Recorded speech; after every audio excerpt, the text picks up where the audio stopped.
Minister, Dr. Terrance Drew, members of the media, Mrs. Lanicia Collins-Williams, our sign language interpreter, and all our viewers and listeners. Good afternoon and welcome to this another edition of the Roundtable. I am Javan Library, Press Secretary. The Roundtable series forms part of the government's ongoing efforts to keep the public informed and engaged with matters of national importance. The Roundtable presents an opportunity for the media to engage the Prime Minister on government issues and concerns in their quest to properly report and provide updates to the general public. Specifically, we are joined here today by representatives from SKNIS, Kailoni Johnson, ZIZ, Carla Burridge, Sugar City FM, Ralston Rankin, Win FM, Yolanda Weeks, and SKN Newsline, Mr. Glenn Bart. I ask that you please ensure that your phones are on silent as a show of respect and to not interrupt the discussions that will ensue.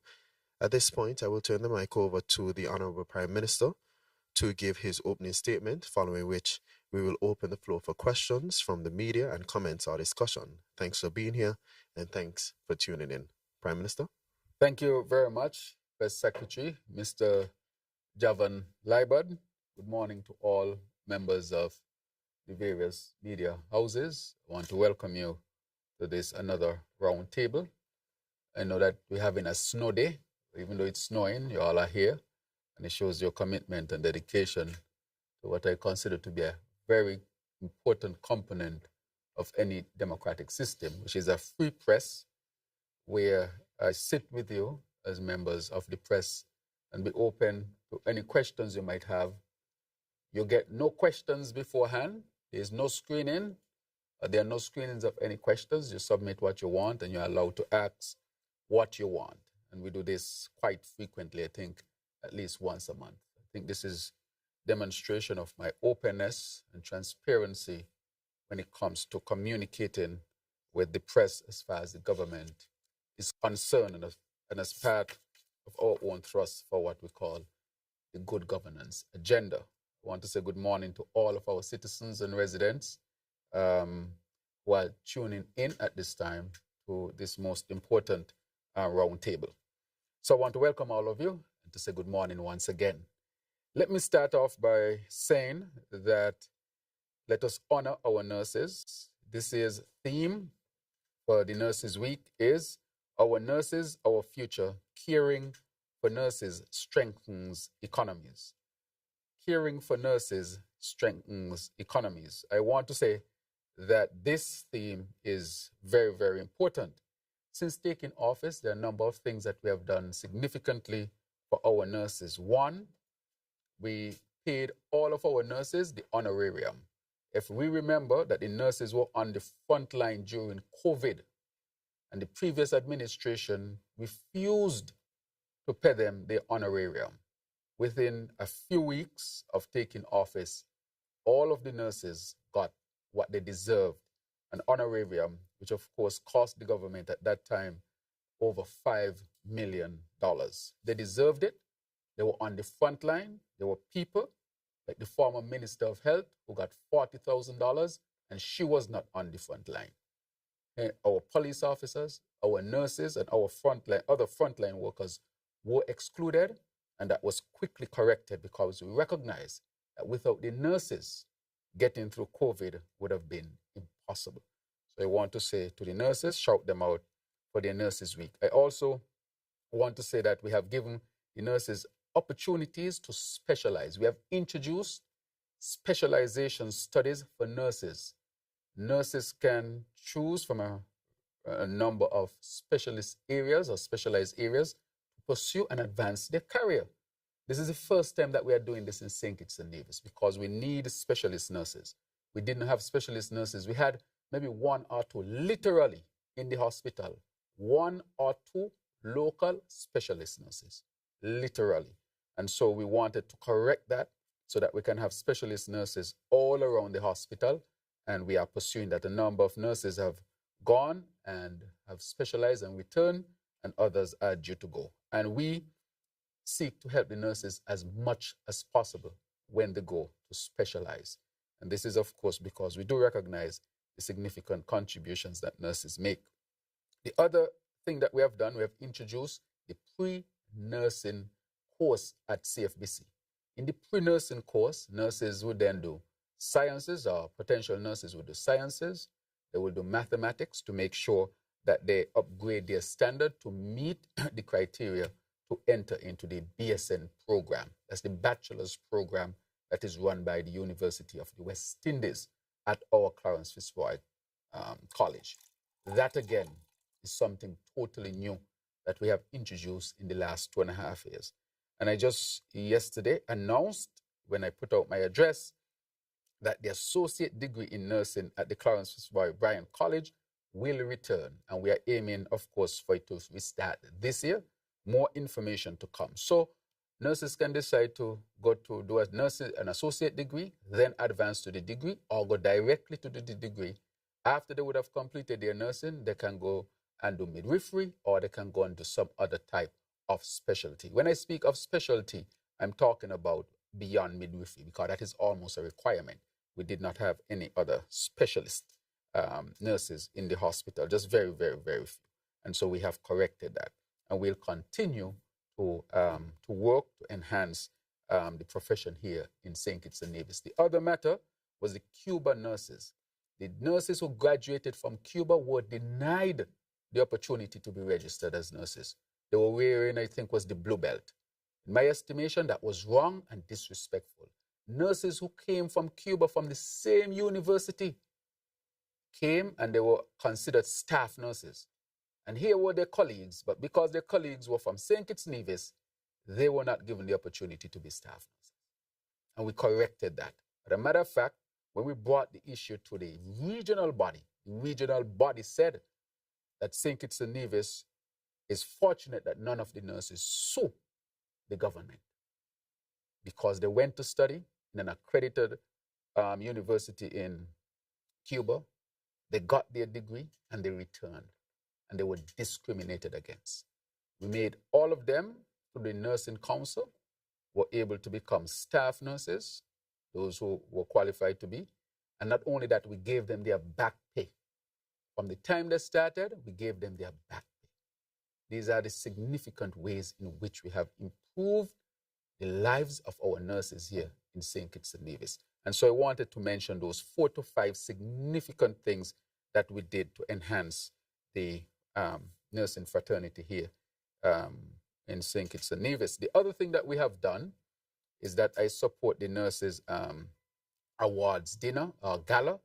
I did it last year from my own office, and this year I intend to do it again, so that the nurses, of course, can have an opportunity to, to have a social event and to receive their awards for all of their significant contributions.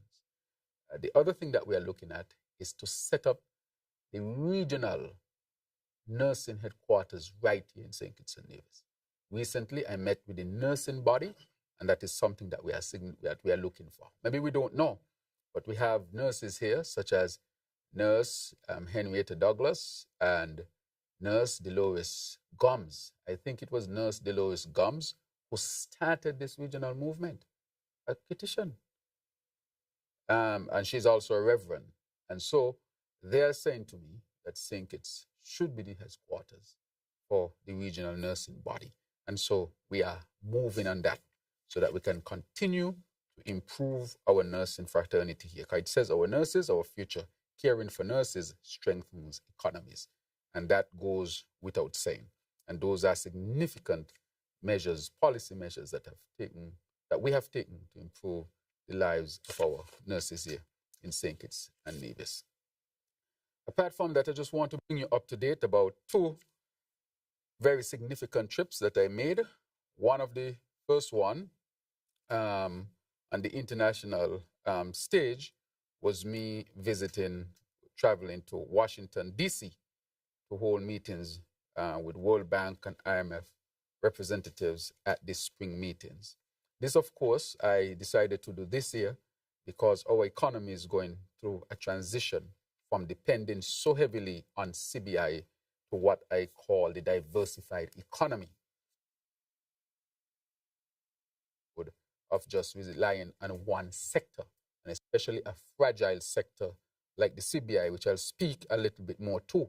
There's some more information I wish to reveal when it comes to the CBI matter. So those are a number of critical matters dealing with the local economy, and also to discuss the IMF report. As I said, the IMF report will always be made available. It was denied to be published by the then Prime Minister in 2018. And as soon as I got in, I spoke to the IMF and asked them to, of course, publish the report 2018. That, to me, was an egregious act to hide whatever they wanted to hide. But I simply say that transparency is important. And I have vowed that this information will always be available to our people, because our people should have the information. On that trip, I traveled with the Financial Secretary, Mrs. Hilary Hazel, also Press Secretary, Mr. Javan Liebert, and we were accompanied by Her Excellency Jacinth Henry Martin, Ambassador to both the OAS and the United States of America. We then move on to another international trip where I was part of the delegation of heads of OAS countries, plus the Prime Minister from Bahamas, where we met with Marco Rubio, Secretary of State. I want to really thank the Secretary of State, His Excellency Marco Rubio, Honorable, for his hospitality. We went to the State Department. We were treated, I would say, with exquisite class, with a high level of respect. Our welcome was very respectful. Our drive to the State Department was very respectful. Our welcome was very respectful. Our entrance was very respectful. And the conversation was frank, candid, but it was done with respect. And that, I think, set an example of how these type of meetings should be had. Of course, the Secretary of State, and I think the Secretary of State Department put out a statement where a number of things were discussed. But from the St. Kitts and Nevis's end, I would tell you what we discussed. We discussed the issue of energy independence and geothermal. I think it was important to bring it to the Secretary's attention so that it can be given the importance that it deserves. If we are to, as we continue to transition, we recognize that geothermal energy and energy independent will be the new foundation for St. Kitts and Nevis to become truly, I would say, self-sufficient or sustainable. That gives us the opportunity. Other topics that were discussed, of course, were economic opportunities, security matters, the Cuban medical matter in terms of their workers. That was also discussed. We also discussed the relationship with other foreign governments that came up. And I would say that the meeting really ended on a good note. The Secretary had to leave because we know that at that point, the conflict between Pakistan and India had started while we were in the meeting. But we were able to get through a number of critical matters there. And so I think we have a good understanding in that meeting. It was established that the United States will then restart or reinstate the funding for natural disasters. Early warnings, that was reinstated, and post-disaster recovery, that was also reinstated. Right in that meeting, the Secretary of State confirmed that they were done. Also, when it comes to security matters, the United States will really be involved a lot in terms of the shipment of guns from the United States and the movement of drugs across the region. I think that there's a significant commitment to stop this, as we know that illegal guns across the region, that these guns are responsible for a lot of the homicides that we see across the region. And I want to say other economic possibilities, which I mentioned also, the Caribbean Basin Initiative, or the Caribbean Basin Security Initiative as well. That initiative is a basis on which we can continue to expand collaboration between the region and the United States of the United States of America. And so I want to say that that meeting was an excellent meeting. Now to come home, as I give you a quick, the Labor Day or the Labor Day celebrations or weekend celebrations. Those went extremely well, as we know. Labor Day is not a day belonging to any single entity. I want to make it clear that the St. Kitts Nevis Labour Party introduced Labor Day to St. Kitts and Nevis in the 1930s. The party existed before the union. It was illegal to unionize in St. Kitts and Nevis. Unions only became legal in 1940. Before 1940, it was illegal to have a union. So who carried the mantle? The St. Kitts Nevis Labour Party. It was called the Workers' League then. It's one and the same thing. If you go down on Bass's house, you will see St. Kitts Nevis Labour Party, and in inverted commas or in brackets, Workers' League. So to say that the Labour Party is not connected to Labor Day in St. Kitts and Nevis is really not historical. And I wanted to bring that here. So Labor Day did not start with the union. It started with the Labour Party, the Workers' League, because unions were illegal in 1932. In 2032, we're going to complete 100 years as a movement. We are the oldest political movement in the English-speaking Caribbean. There's none in Bahamas, Jamaica, Trinidad, Guyana, none of them that is older than the St. Kitts Nevis Labour Party. As a matter of fact, some of them patterned the Caribbean adaptation of the labor movement from the St. Kitts Nevis Labour Party or the Workers' League. So I said I would bring this because there's a lot of discussion about this has been taken over by the St. Kitts Nevis Labour Party. No, the St. Kitts Nevis Labour Party started it in 1932 when it was illegal for unions to be formed. And we advocated then for unions to be formed. That was part of the political mandate in 1932 when we officially formed, that workers should be able to form unions to advocate in what we call an environment of collective bargaining. Bargaining for what? Better wages, better working condition, the 8 hours a day, 40 hours a week, sick leave, maternity leave, all these things, the struggle started then. And I mention it so that people don't forget that it's the St. Kitts Nevis Labour Party that started in 1932 to bring workers together. And we did it when it was illegal to do it. Remember 1935, January 1935 with the Buckley's Uprising. We remember that. Workers were not allowed to come together and advocate. So when you had the Buckley's Uprising and they shoot and kill our people because they advocated for advancement, it was because coming together as workers was illegal. But the St. Kitts Nevis Labour Party, the Workers' League, was significant in the push to make sure that workers could come together. So you cannot separate the St. Kitts Nevis Labour Party from Labour. People died for it to be established. The founders of the party sacrificed significantly from Manchester to Robert Bratcher, to Southwell, to Limon, to Douglas, and now to me. And I call their names a single name, but they're all comrades at the same time. And this was brought not just for us, but even though the Labour Party brought it, we brought it for all of the workers of the country. And we wanted to Antigua and down to St. Lucia and so forth, to say that workers should come together. So I want to say that we are proud to have brought this Labor Day to St. Kitts and Nevis. We are proud to fight for the legality of unions in St. Kitts and Nevis. We are proud to fight for adult suffrage, which we got in 1952, the right to vote in 1952. Before that, black people in St. Kitts hardly could have voted. It is the Labour Party that sacrificed and worked hard so that we would be able to vote.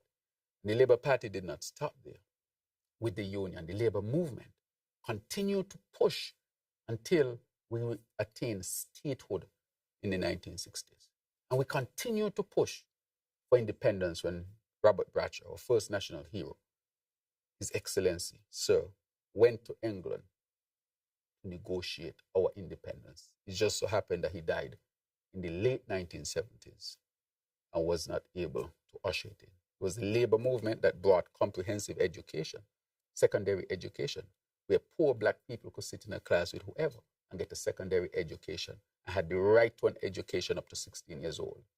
It was the labor movement that brought health, comprehensive health care. If you look around Sinky to see all these health centers, because it was determined then that nobody should live a few miles away from a health center. They should have access. It was the St. Kitts Nevis labor movement that brought the idea of voting and democracy, that brought the idea of independence to St. Kitts Nevis, that brought the land reform that is so significant. People now can say, I apply for a piece of land. You get that because in the 1970s, we negotiated the land, the sugar land, which was eventually paid for. We brought social security in the 1970s from Providence Fund to the social security that we have today. So in other words, the very foundation on which we stand, the St. Kitts Nevis labor movement brought them. So we really can't separate the St. Kitts Nevis Labour Party that brought Labor Day and labor celebrations and rights for workers in St. Kitts and Nevis from Labor Day. It cannot happen because history does not speak to that. History says something different, and history says the truth, which is St. Kitts Nevis Labour Party, Workers' League, brought this to our people here in St. Kitts and Nevis, and the tradition will continue. And I'm looking forward to the 100th year celebration. I expect it to be massive. Of course, it will be a tremendous achievement, not just for St. Kitts and Nevis, but for the region as a whole, that a political movement would survive 100 years. It shows maturity, it shows commitment, it shows that we also believe in things that are greater than us as individuals. And so it will continue. Just as the baton has been passed down and reached me, I will pass it on to somebody as well. The movement continues, always working to deliver to the people of St. Kitts and Nevis. So I wanted to plug that in. There's a couple other things that I want to mention, and I know you have a lot of questions, but I think I wanted to mention the issue with Nevis, to say that this administration, even though we had no signing with the CCM or the NRP, because our mantra, part of our mantra in the elections was, we want to mix up. When we recognize, Labour had to do it by itself. Nonetheless, we are committed to the advancement of Nevis as well. What have we done to Nevis? Because Nevis was stifled on the previous administration for its real development. Geothermal was put on the back burner, even though there had been something signed between the then CCM with the other parties in the unity construct. We have been leading together. So in other words, I have taken this on as a priority. And the Nevis Island administration is working very closely with me. So it is a joint effort. We tabled in Parliament a resolution to deal with it as a federal asset. I took Mr. Wakely, who is a PS in the office of the Premier on Nevis, to Saudi Arabia when we were seeking the funding. I could have negotiated for something else, but I said, I'm going to negotiate with the Saudis for geothermal. And I took him with me to negotiate with the princes and the ministers of Saudi Arabia. And we know that they have contributed, or they have made available financial resources. I took it to COP. I shared this stage with the Vice President then of the United States of America. I shared it with Bill Gates. John Kerry was in the audience, the head of the European Commission. And I spoke about geothermal, and that they really should seek to make this something that can be developed. The Green Climate Fund, instead of negotiating other things, this General Secretary of the Green Climate Fund left Korea and came, first time in the Caribbean. And she came because I want to thank the Honorable Dr. Joya Clark for leading on this, because we asked to come to see a transformative opportunity in the Caribbean, which is a geothermal on Nevis. And a special event was kept on Nevis with respect to the geothermal. I just received a message from the Premier about a day or two ago that geothermal project is receiving the largest grant or largest financial support, let me put it that way, financial support ever as a single project from the Green Climate Fund. That geothermal project in Nevis. I could have negotiated something else, but I think it gives Nevis a chance to really develop into a country that we all come out and gives it a chance as well. So together we are moving on this one. This was stifled down the last administration. The other thing is the airport development. The federal government has now stepped in to support the financial backing to really, I would say, upgrade the airport in Nevis. We have done that. We went to Parliament, we did it. I have signed the document about 2 weeks ago to finalize it. So Nevis is on its way to get a refurbished, upgraded airport. That again will help to advance Nevis going forward. I would like to say also, with respect to Nevis, the Premier had asked about the issue of fair share as determined, because that was termed in the 7 years prior. And I asked the World Bank to do a study. The World Bank study is done, and the document has been shared with the Premier about how we should share the revenues between St. Kitts and Nevis, taxable and non-taxable.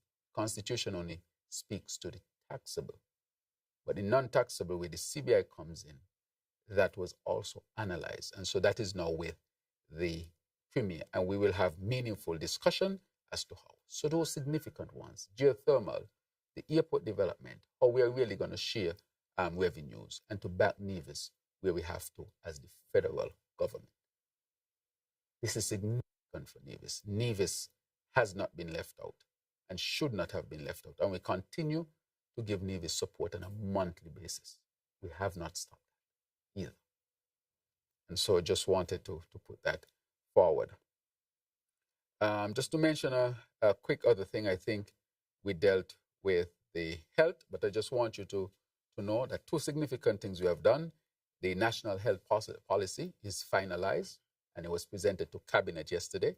It will be discussed, of course, on the federal level. The Health Steering Committee, that has also been announced and is being put in place, and the accreditation process is on. What we have done over the years, we have done the full assessment of our health system, and now we are on our way to becoming an accredited institution. Let me also say that we have also received the final report for the National Health Insurance Plan. That is a serious discussion that is to be had with our people. To implement a National Health Insurance Plan under the ambit of universal health care will require input from our people. So it will require a serious discussion with our people going forward.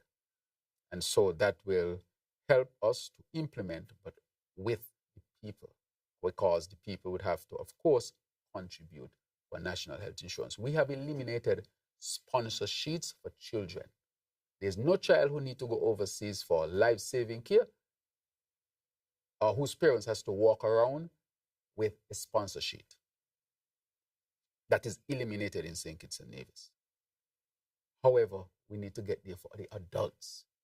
In order for us to do that, we have to implement universal health for all, which would require inputs from our people. Just like we contribute to Social Security, we would have to contribute to this as well. Of course, this is going to require national consultation and conversations. That is critically important for us to get to the next stage, to discuss other ways in which we can fund it, because we are thinking about other ways as well. With respect to the CBI, and this is the last one I will talk about before we get to the question. As I said when I first came into office, that the CBI will be the most challenging thing to deal with. Some people thought it would have been national security, but it was not national security, it was CBI, because I don't think people appreciated what was involved with respect to the CBI. We met when we came in, everything that has caused us some challenges to deal with. The issue with the suspension of the Russians, which took place before we got into office. The issue of the MSR matter, that agreement was there, and the matter to do with Galaxy. All of them we met. And that is why I told the country from day one, this is going to be challenging. Why? Because I would lead, of course, working with cabinet to change the laws, to strengthen the CBI, to make sure that it's, and that would rub some people the wrong way. But we have been transparent and open with it. BI meeting that there is a move to put out a nasty video about our CBI. And people came to my office to ask for $40 to $100 million for that video not to be released. And I tell them no. That is extortion. That is blackmail. It's going to be filled with lies. And I asked the AG that I told the AG I will deal with it. And anybody I know connected with it, I will deal with them as well. This is extortion of the country and blackmail. I want to read something. I told the AG that this I am not taking lightly. This is blackmail, blackmailing the country. And you cannot blackmail a leader of a country. This is seriousness. I'm not going to cough up $40 to $100 million when we have not done anything wrong because you want to put out a malicious video. Malicious video. Let me read it. I'll read the law because I'm not playing. I told the AG to look at this. Demanding money, etc. with menaces. 32(1). A person who, and it says C, with intent to extort or gain any property or valuable thing from any person accuses or threatens to accuse either that person or any other person, whether living or dead, of any such crime, commits a felony and on conviction is liable to imprisonment with hard labor for a term not exceeding 7 years. I think we should change it from 7 years to 30 years. Because nobody should walk in the Prime Minister's office and blackmail. Tell me a nasty video. Tell them, put out your nasty video. But you're not going to get 40 to 100 million. I'm upset about it. And I'm going to call names. Because they are bad. So I know who want to put out this video. MSR wants to put out this video. MSR has bought people in St. Kitts and Nevis. They want to put out a nasty video on our CBI program and tell me I must give $40 to $100 million for that video not to be released. I also know who is going to be in that video. This is a serious, serious matter. This is extortion of a state, of a country. And I've asked the AG, we have secured a law firm of high international reputation, and I'm going to deal with this seriously. Nobody has the right to walk into the Prime Minister's office to blackmail or extort because you want to bring out a nasty, malicious video to attack our country. You're going to get 1 cent out of me. Other than that, you're going to deal with the lawyers. And therefore, I know my tone changed. I'll change it back. But it's because I'm very upset about it. I sleep on it. It has bothered me that somebody can walk into the Prime Minister's office and say, if I don't want a particular video to be released, I need to come up with $40 to $100 million. I asked them, where are going to get that money from? A $40 to $100 million, and the high end, that's $270 million. Our budget is $1.1 million. That is more than a quarter of our budget. For what? And I'm not going to accept that. And therefore, this is something that I will fight and fight to the end, because the president must not be set in St. Kitts and Nevis that people can walk into the Prime Minister's office. And the thing is, they didn't just walk in, they asked. I asked that they be checked out. People who you think, would have the best interest of St. Kitts and Nevis, but they had their own self-interest. And this is not going to stay here. I'm going to take it as far as it must go. This nasty video that MSR want to release on St. Kitts and Nevis by someone who I have already said is a felon and bad actor of bad character will not be able to extort this country, nor his emissaries will not be able to extort this country. I don't even know if they understand what they have done by collaborating with foreigners to extort St. Kitts and Nevis. And I will say that is out of order and it will be dealt with. So at this time, I bring my opening statement to a close and allow the press to ask questions. So the first question can be asked. Carla Berridge, ZZ Broadcasting Corporation. Mr. Prime Minister, you recently announced the relaunch of the Associate's degree in nursing. Can you tell us the strategy behind that and how it's linked to the country's Sustainable Island State agenda? And also, can you give us an update on the status of the Climate Smart Hospital and the New Bastia High School?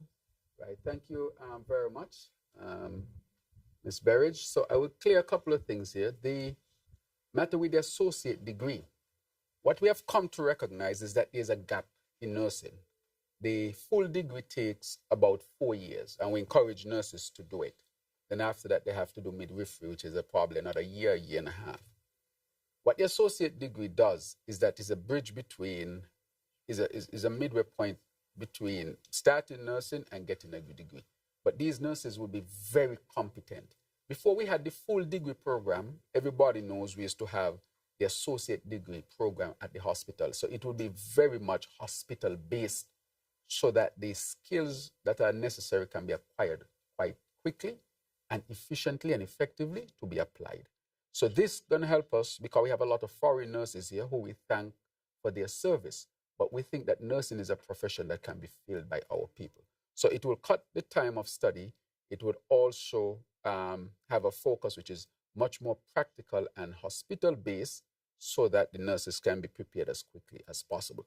So it's something that used to exist before that was then moved to the college, but we have come to recognize that this was something that we need to go back to so that we can get sufficient of our people, a sufficient number of our people into nursing, which is an excellent career, and to make sure that the gaps that we have, we can fill them very quickly with very competent people. So that is the strategy behind it. How can we get our people into nursing? How can we get nurses ready to deal with the demands of a nursing career in quick order?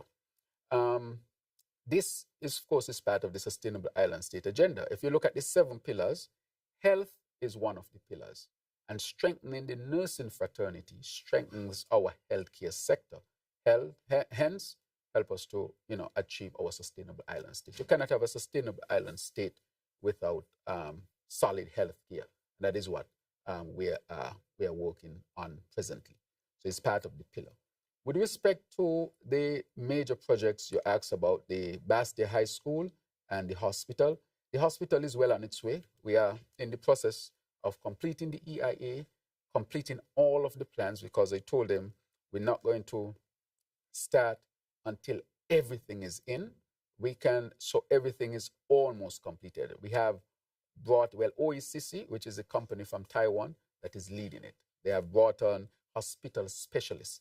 We have presented the outline or the concept to the public already, but I can say that construction of that hospital will start this year, and it will expected to start, I will tell you, before August.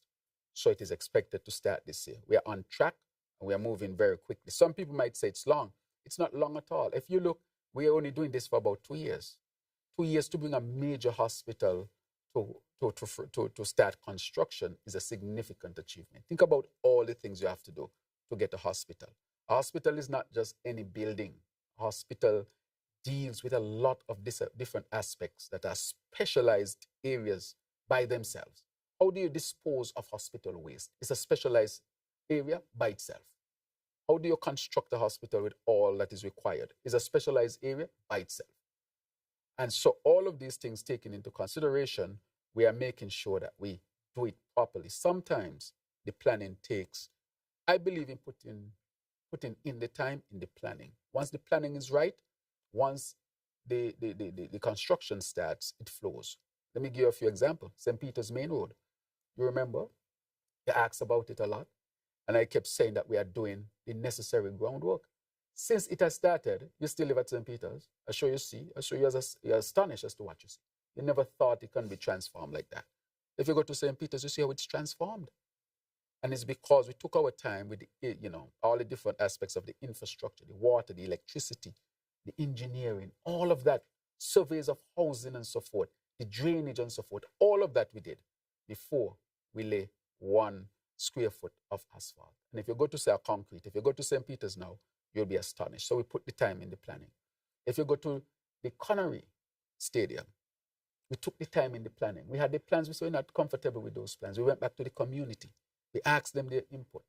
They brought their input. We do over some plans. We went back. We consult again. All of that, the planning, getting everything. And once the Connery Stadium started, it just flowed. And look how beautiful the stadium is. The same thing with the Kim Collins Stadium. We took a beating for it. The Honorable Samuel Duggins, who is the Minister of Sports, he took a lot of beating for it. But what we had determined is that we would get the best track. And we were advised that the best track was this particular track, was not calling the name of any other track. They thought that this track, let me talk to just this track, causes less injury to athletes. So we said, if we are going to invest so heavily in a track, why not get the best we can get? And that is why we waited and changed and went to Germany and brought in this German track. Because from our Caribbean experience like Jamaica, said that this was the best experience they've had in the region was with this track. We took that on board. We went to Kim Collins, we looked at it, made some changes in the building, all of that. If you got there now, it's a beautiful, beautiful space. Again, because the time went into the planning. So look at all the major things that we have done. Even the water that is going to come on by September. They do 2 million gallon plant that people thought was impossible. We put a lot of time into the planning. So that when it's set, it has not stopped. It just continues and it's going to come to fruition and end this water, at least in the Bastia area and the East Coast where you live, Carl. I don't think you should have.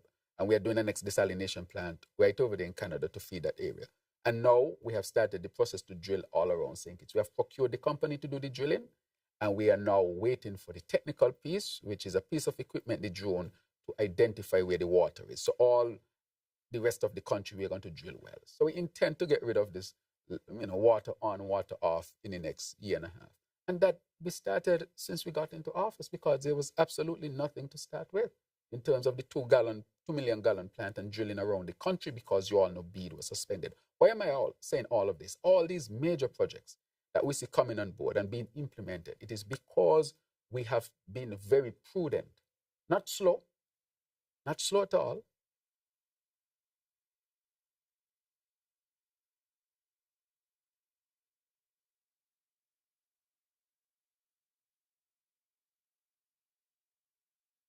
It's a Nevis. One major project. You can't, what is it? A bus stop is not a major project. Bus stop is not a major project. God, that is just pillars and a roof. Show me a major project. A school, a hospital,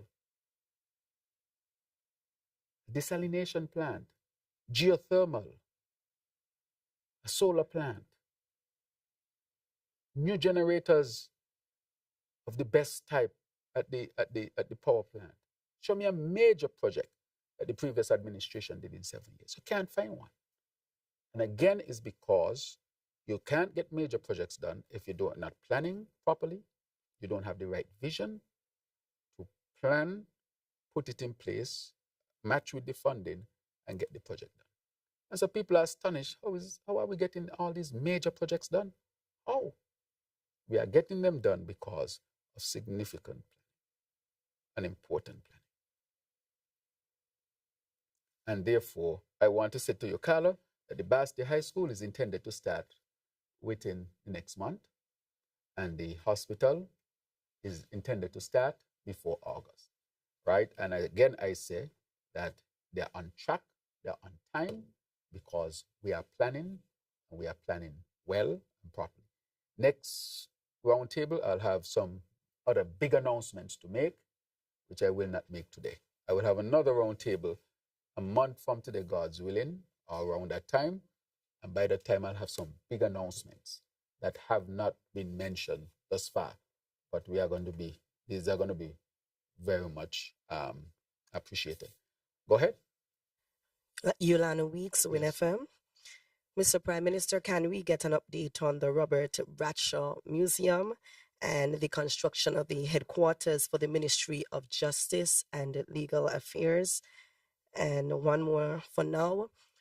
Late last year at a roundtable discussion, you spoke about an antimicrobial resistance initiative for St. Kitts and Nevis that was supposed to be launched. Also, give us an update on that as well, please. Good. Thank you very much. With respect to the Robert Bradshaw, we have done the stabilization work of the building. So if you go there, you'll see the stabilization work. There was a pause in the whole process because we are doing the procurement and so forth for it. But we already done a lot of the planning and so forth. So that will go forward. We will have a Robert L. Bradshaw Museum in Basti. And so we have done significant work and the planning and so forth. Again, we had to stabilize the building, and you see everything there to stabilize so it wouldn't crumble anymore. We have done the planning, the plans, and so forth, which we are going to review. I already received the bus. The bus was done in England, and we have already received the bus to be placed at the museum here in at Robert L. Bradshaw. So that is going as well. The other one you asked about was the headquarters for the Ministry of Justice. I don't have an update on that. I would have to get that from the AG's office, and I would advise you to also ask the AG's office. But I think Javan, I would ask the press secretary, Mr. Liebert, to really get some information so he can send you. So this one, I don't have an immediate update. But what was asked for was a concept. So what the architect sent was a concept drawing of what they think the headquarters should look like. After that concept is accepted, it's now to go into the drawing of the plans and EIA and all of that process. But I think it's important for us to get an update with respect to that. And you asked a third question. Yeah, the antimicrobial, that is on. That is a regional project, actually, that is coming all the way from the World Health Organization. So we'll have what you call antibiotic stewardship. Antibiotic stewardship means putting the committee of doctors together with the pharmacists and so forth in a way to say, how do we use antibiotics? That's one. The second thing we are looking at is to incorporate this into what you call the One Health.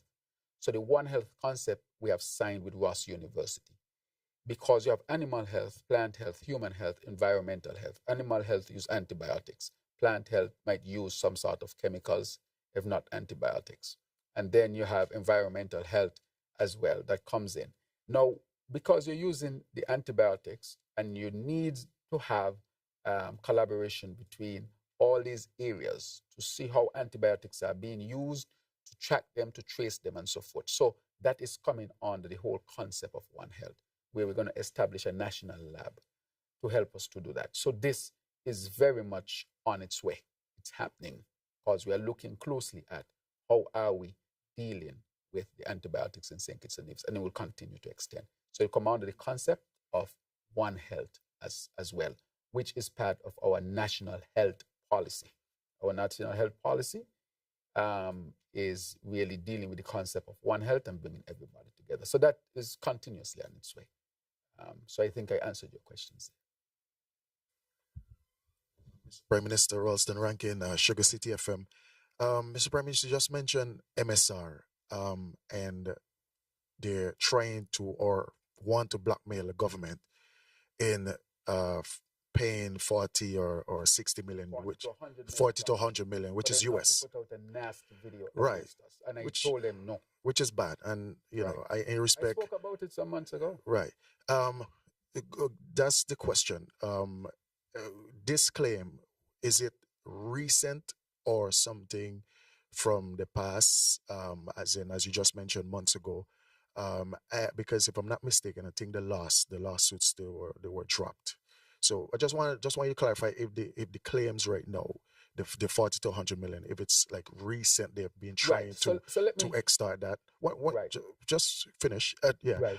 Also, you mentioned there are some other persons who trying to work along with them. Are those persons like petitions, or they are from another country, as in with MSR? That's that question on that.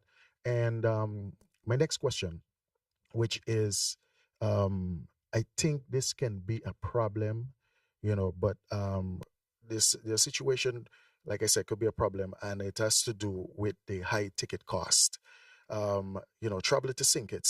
And the reason I say this is because most of these airlines, especially the ones I would assume from North America, there's agreement with those airlines stating that if the flights don't come full, we have to compensate them basically for that.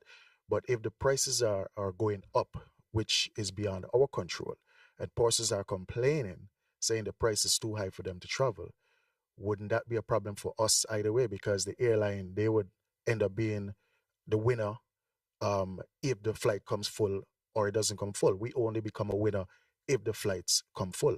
So, what exactly can your administration do to rectify that problem? I spoke about it to the last press conference with Honorable Marsha Henderson. She said she was going to take it to cabinet. So I'm assuming since that her press conference, that something probably would have said in cabinet concerning that. Right. So I'll start with that. So I would say that the Honorable Marsha Henderson and her team, they are pursuing that. And I think she comes to you all once every quarter, once every month, once every quarter. So she'll have an update on that. So I will defer to her how she's pursuing that. That is an excellent question as to how we can, further address that matter. But just to say that we are making sure that there are international flights in St. Kitts and Nevis, and there was an increase of 15% in the first quarter of this year. So we are seeing a constant trend of increasing flights into St. Kitts, or passengers into St. Kitts Nevis. Let me say something.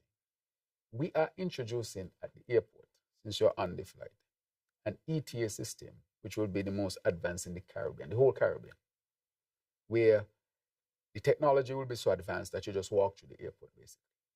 You come off the flight, but all your data will be taken. You'll have to sign up, just like you're signing up now, but it will be a different type of form, and you'll just come and walk through the airport. What we are doing with that is for our border security, it will be stronger. And secondly, to stop having these long lines at the airport when a lot of people come in. We have the kiosks there, which are very advanced kiosks. But sometimes when you have a number of flights, you still have a line. We want to eliminate lines at the airport so people can have a good experience. Yes. So we already have that type of system here. It's going to be a very advanced system. There's a walkthrough to take place. And I think the press will be invited before the launch. We want to launch it in June before Music Festival to help us with the numbers. As you know, all the hotels are already full for Music Festival. People can't get space. I'm inviting people, and I don't have space for them. All from Nigeria. A whole charter is supposed to come from Nigeria at some point, but we don't have space for them with business people at one, but they want to also come for Music Festival. I've invited persons from the US. They write me last night and said they can't get any room. So I'm trying to see. I mean, these are, very, high officials and so forth. And we can't get room for them. I say all of that to say, with all that is just mentioned, we are seeing an increase in visitors to St. Kitts and Nevis. But for our people to travel, we have to be cognizant of that as well. But I also want to say that we'll have the most advanced type of ET in the whole Caribbean come within the next month or 6 weeks. Again, how did we achieve this? Planning. We have a plan called the Sustainable Island State. We know where we are going. We're not guessing. So we know what we want to achieve moving along while we transition the economy. Part of this, of course, has to do with tourism. So how are we going to strengthen tourism and our border security at the same time? Something like this. So we have contacted the Right Company, which is a Swiss company, endorsed by the Europeans and so forth when it comes to border security. And so we're going to implement that. So St. Kitts will become known to be the area that when you travel, there is hassle-free and you just walk through the airport with all of your data collected. So it'll be more secure than even now, even though the wait time we want to cut down to maybe 10 seconds. Right now, I think it's 16 seconds or so. We want to get it down if you use the kiosk properly. But if the line is long, you have to wait for the kiosk. But we want the 10 to 20 seconds to be real. Yes, you register online and you just walk to the airport once you come. Right? And even for customs, we are putting something in place for that as well. I mentioned all of that because you asked. So that is important to touch on. Now, the other one you asked about was the MSR matter. And I want to say that there are local people and international people. They've started a smear campaign that is very nasty against St. Kitts and Nevis, hiring all kind of people from all kind of different countries to say all sorts of things about St. Kitts and Nevis. Part of what they're seeking to do, what they sought to do, was to extort 100 to 40 million US dollars to 100. So I'm hearing that somebody messaged me and said they now, because I denied them that money, they want to release the video. So I'm bringing the country up to date. That's recently. I got that. And I have the text right here of the person who sent me that text, who said they want to release this nasty video on St. Kitts and Nevis. And I'm going to expose them as well. Because I cannot, as the leader of this country, allow the country. What am I going to say to the country? I took up $100 million to give somebody for what? For a fake video, a malicious video? How can I justify that? And why should you do it? Because once somebody is able to extort you, they will do it again. And it will become the pattern. Just go to St. Kitts and tell them you're going to do a nasty video on St. Kitts, and they're going to give you $100 million. There are countries who say we will never negotiate with terrorists.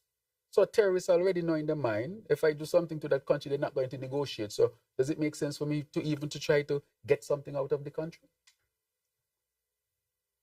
I consider these people economic terrorists, not negotiating with them.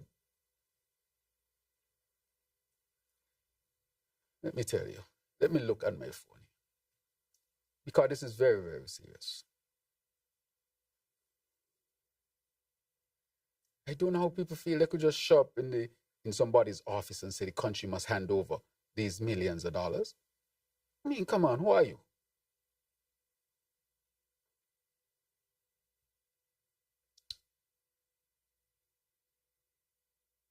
I'm going to read something for you.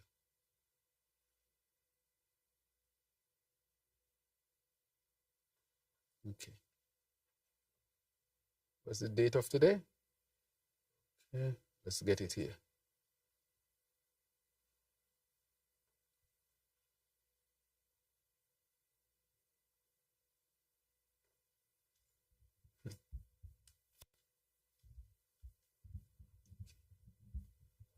I'll read it to you before I leave today.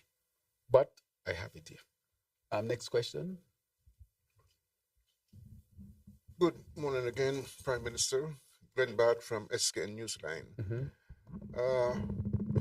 First question is in relation to your recent meeting with your fellow OECS prime ministers in relation to meeting with the U.S. Secretary of State. Now, you have mentioned some of the issues that were discussed, but I don't think you have actually been very specific. For example, what did the U.S. government express in regards to the CBI programs of the various countries in the Eastern Caribbean? What's the situation with the taxes being leveled by the U.S. government against our small imports into the United States produced by companies that are essentially U.S. companies? It seems as if they're taxing their own selves. And secondly, what was said in regards to immigration, the immigration issues, both in terms of people going to the United States and those who they perhaps want to send back into St. Kitts and Nevis. Right. So with respect to the immigration matter and people going to the United States, there's no issue. That is, there was some question asked. We asked that, the State Department was asked. There's no issue with respect to that. With respect to people being sent back, as I said it in a statement, and I think I put it out. If you are a citizen of St. Kitts and Nevis, wherever you are in the world, this is your country. We will not deny you to come back, even from the United States, England, Europe, wherever you come from. Enable Stringberry, as we say, then this is your country. I, as the Prime Minister, will ensure all I ask others is to treat our citizens with humanity and respect, irrespective of everything else. You can be firm with the law, but you can be firm without breaking or violating human rights. People still have human rights that you seek as much as possible to respect. And that's all that we ask for. But our people are always welcome back. Of course, based on the situation, you'll have to do your assessment and take the necessary measures that have to be taken. But the broad concept is our people, this is your home. The other concept is we'll take measures to make sure we continue to protect our security. If anybody were to come back and be a security threat, we will do what we have to do, but their humanity will be respected. And this is their country. So that is clear. So if the United States call tomorrow and say we have a citizen who has to come back to your country, this is their country. And we have expressed that to them with respect. But I think I captured that. Something else to ask? Yes. What they say about those program. Okay, right. They demand any changes. No, right. So with respect to the CBI program, I would say that we had a 6-point plan. Remember that meeting was held here in St. Kitts at Nevis at Park Hyatt with U.S. Members from the Treasury Department. And so we came up with a 6-point plan. And St. Kitts and Nevis is complying with those 6 points. So the conversations around CBI continue. So I say we are in compliance with all of that. And so it is just an ongoing discussion, collaboration, discussion. Remember, I was at Winton Park in the UK just recently. The US Treasury was there, the UK was there, EU was there. Everybody was around the table where we discussed matters to do with the CBI. So I would say St. Kitts and Nevis is in compliance with all of those things. But the CBI continues to be a very precarious type of sector area. That is why you see that I'm moving. I said from day one, it is going to be a challenge. And I guess the whole country is seeing it. The whole region is seeing it. The whole world is seeing it. And we are seeking to transition to what we call a diversified economy, the foundation for our sustainable island state. So I would say the conversations continue and there are no immediate threats, but you never know. But we continue to make sure we create a program that is of high integrity and it's compliant, transparent, and so forth. So that is what we are working on. Just to expand a little bit on that, I'm trying to get a sense of what diplomats say as against to what countries will do. So, for example, they may say, well, we have the 6-point plan and you're following it and whatnot, but 2 months down the line, they slam something else on you. They can, and they can do that. And that is a challenge, Pat. In terms of something else, they can say, let's go to a 7-point plan. So we see it as something that is adaptive, that you always have to be making sure that you're steering well, but there's something else can come that you may not know or you may not see. But we are continuing to express our willingness to be at the table to dialogue so that we can eliminate any type of, surprise or wherever there might be issues. Let's deal with it proactively as international partners and countries with the program. So overall, you feel confident that your meeting with the U.S. Secretary of State was positive for the region? Very would positive. That be your assessment? Yes. My assessment is very positive. Why? One, to have met with all of the leaders of CARICOM so early in the term is less than 6 months, and the US, he has already met with all of the CARICOM leaders. That in itself is a statement. Secondly, he immediately reinstated the disaster part of the funding and the part to do with the security matters, and then to broaden the discussion on economic development. That I think was also very, very positive. And to have an open discussion about the Cuban matter where they have concerns, but to hear also our position with respect to it. So I think it was very, very fruitful of a discussion. Let me say, I can't say what will happen tomorrow or the day after, but I will say it's a good start. Good morning, Mr. Prime Minister. Yes, good morning. Many applauded your government's recent move to establish trade discussions with Nigeria and Yes. the wider African nation. Has there been any movement in this regard, particularly on the agro hub that should be established here in St. Kitts and Nevis? And also at the World Bank IMF Spring meetings, did you possibly have an opportunity to reinforce SIDS, like St. Kitts and Nevis' stance on the use of the multi-vulnerability index instead of that GDP per capita a tool that they used before? Was this put forward to them, and what was the takeaway from this? Thank you very much. With respect to the MVI, that is a very good question, and let me explain it a little bit because you fully understand it, but for those who may not. Presently, to access concessionary funding or get certain grants, they would look at your GDP per capita. For St. Kitts and Nevis, we have a high GDP per capita, and so we can't get access to certain concessionary loans and grants, so we are excluded from certain programs. Our argument to them is that we might have a high GDP per capita, but we are very small. Our economy, our GDP is about $3 billion, 3-point-something billion dollars. That's easy. That's just over 1-point-something billion US dollars. Very, very small. So even though the per capita is high, our ability to implement significant transformational projects, that ability is hampered by the fact that we have an overall small GDP, though the GDP per capita is high. The GDP is the total, and per capita mean divided by population. We have a small population. So therefore, our GDP per capita will reflect high. Yet, to implement, for example, geothermal, you know how much the geothermal cost? Total cost might be 400 million US dollars. That's already, if you convert, that's already a big part of our total GDP, just one project, right? The hospital, for example, look, let's say it costs overall a couple $100 million EC dollars. That's already about a quarter of our annual budget, but we need it. So we are saying to them, don't just look at our GDP per capita, look at our vulnerability. Because though our GDP per capita is high, if we get a major hit by a hurricane, that gone down the drain. The CBI totally disappear overnight with nothing to replace it, that gone down the drain. And therefore, we are very vulnerable. That is why we have to rush towards a sustainable island state, to take away this vulnerability, to become more resilient. And so, yes, that was put forward. And the MDVI has been accepted at some levels. And so we are seeing advancement with that.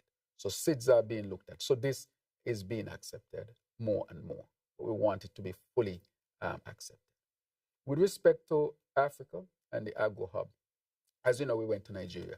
I see some nonsense out there about we took private plane and all sorts of things. This was in collaboration with Afreximbank, who helped to support it. This was significant. It was one of the first times a Caribbean leader left with a delegation to have a trade summit on the African continent. That's historical. And therefore, it must not be underrated. And I'm happy that our people received it well. It was supported also by the Afreximbank. And the records are there to show it.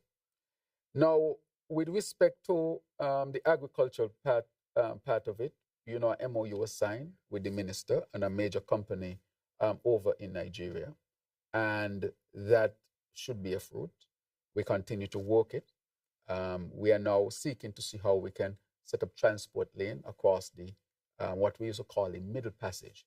But the Middle Passage not to transport, as I would say, our ancestors in the worst of conditions, but to transport goods and services of the continent reconnecting with the diaspora. That is significant. It was well received. I was able to meet then with the president of Nigeria, who himself has committed as well. And so I hope to repeat it next year. Just to say, at our own investment summit, which is coming up very shortly, at the end of May to the beginning of June, that we expect to have a charter coming from Nigeria, where we'll have business people from Nigeria coming to St. Kitts and Nevis to participate in that. So this is something, and then we can see the Afreximbank is setting up a trade center in Barbados. Their meeting this year will be in Grenada as they go from country to country. So we are really connecting Africa with the Caribbean. And the Afreximbank has a good relationship where it's now offering us funding and so forth for different major projects, which will determine which we'll take the funding for. So I will say that is progressing well. We have SPAC.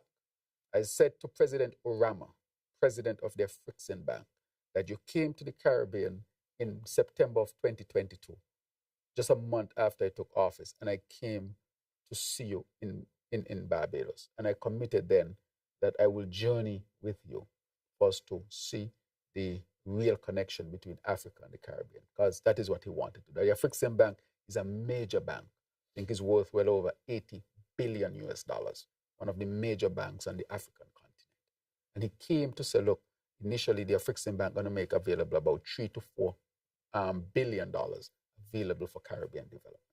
And so we will be able to tap into that as well. Right now we are pursuing projects, but one of the things we wanted to do was the agro hub. Why?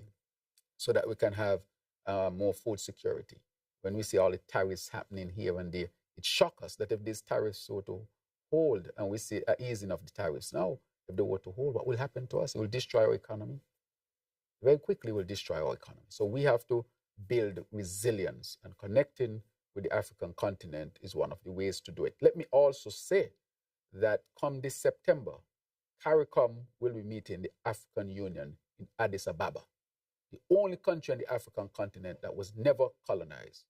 And we know that Haile Selassie, who was the king of Ethiopia, left some land for black people from the diaspora called the Shashamane land.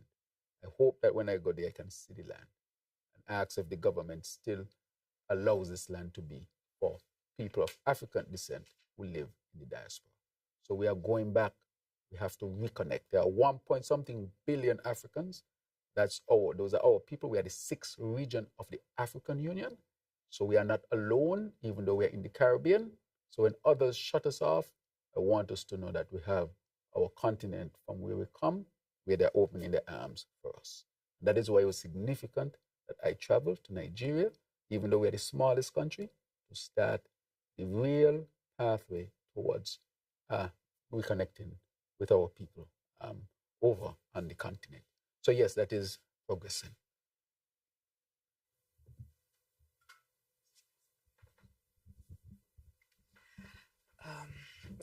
Prime Minister, with Financial Literacy Day coming up tomorrow, being observed in schools as you're wearing your pin. Yes.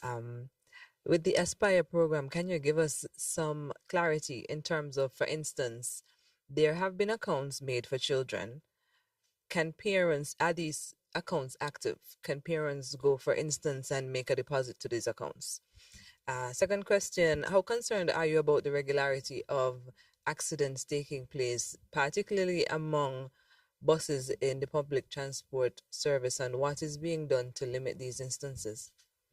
Thank you very much. With respect to the accidents, again, I appeal to our people to abide by the traffic laws and rules. I know we have excellent roads in St. Kitts and Nevis, and it's easy to drive fast on a nice, smooth road. There are not a lot of potholes to slow you down. And so we want our people to be mindful, though, that even though you have good infrastructure here, and we are improving it daily, as the Honorable Economist Maynard has been putting out a lot of videos of roads going all over the place, we want our people to be mindful and cognizant. I appeal to our people, please, drive safely. We have put stiff laws in place. We have gone to Parliament. We have put a committee together headed by the AG to deal with this. We have brought laws to deal with the dash cam, that if somebody catch you on the dash cam and send it to the AG, the person will get part of the proceeds from your fine without being made known. And the other part we are working on now is the cameras. We have the RFP for the cameras. The cameras will be placed around St. Kitts and Nevis to pick you up when you break the traffic rule. We have put more police, we've asked the police to be more vigilant. The police have given more tickets. It's not that we want to give people tickets, but we want people to take the traffic laws seriously. And so, yes, we are dealing with it. I know there was there should have been meetings held with the bus association to speak to the members. Be responsible that, to drive safely on the road. So we continue to appeal. But in appealing, if that doesn't work, we have stiffer laws. And if that doesn't work, we have the technology. So when you think you're driving 1 o'clock in the morning and nobody's seen you, you'll just get your ticket in the mail. That is coming on stream. You bore a red light, you just get a ticket in the mail and ask what happened with your car number and the picture. We already have the ability to do it. I'm telling you, is we are already picking up vehicles that are breaking the law. But the the system is being set up because we're not going to accept that this frequency of accidents. We have seen it peak and come down, but it's still a little bit too steady. We need it to come down more, and we'll educate our people, advise our people, change the laws, apply technology for us to be able to deal with it. So again, I appeal to our people: drive safely, respect the traffic laws as you drive. With respect to the Aspire program, yes, parents can go and make a deposit on the account that is in the bank. Once you should get, when you get back your email of the bank account and so forth. So you can add, but you can't take away. It is really there for these children to be able to have an established account so that they can be in the system. Recently, when I went to a monetary council meeting with the central bank, because we will be hearing from National Bank of all these strict rules that don't make sense. And so why are these rules so strict? So the central bank released them in its post-council meeting that they will make, you just need one ID to open an account as a citizen of St. Kitts and Nevis. So it's easier to open an account. An account is supposed to be open within an hour, minutes. If you're a citizen here, they say you have to bring 2 things to show you live. You got on a school uniform. You go to Basti High School. Where you live? You live in another place but St. Kitts and Nevis. It's easy to prove that you live in St. Kitts and Nevis. So why can't they have an account? Tell me why.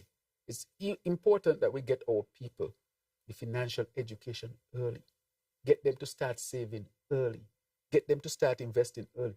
You know, we are one of the only countries where children don't have these investment accounts. I said something the other day. Don't just give children toys. Give them bonds. Give them shares. Give them accounts. Let them learn how money works, as we say in St. Kitts and Nevis, so they can understand money and the financial system, understand how to invest. That is why the Financial Day, Education Day, it's right here, Aspire program, and that day is tomorrow, 8:30, where we'll have professionals going into all the schools across St. Kitts and Nevis to talk about finance and money. Our generation ain't grew up with that. We only learn a little thing about money when we get big, and we ain't even learn that much. How much we really know? We don't know that much.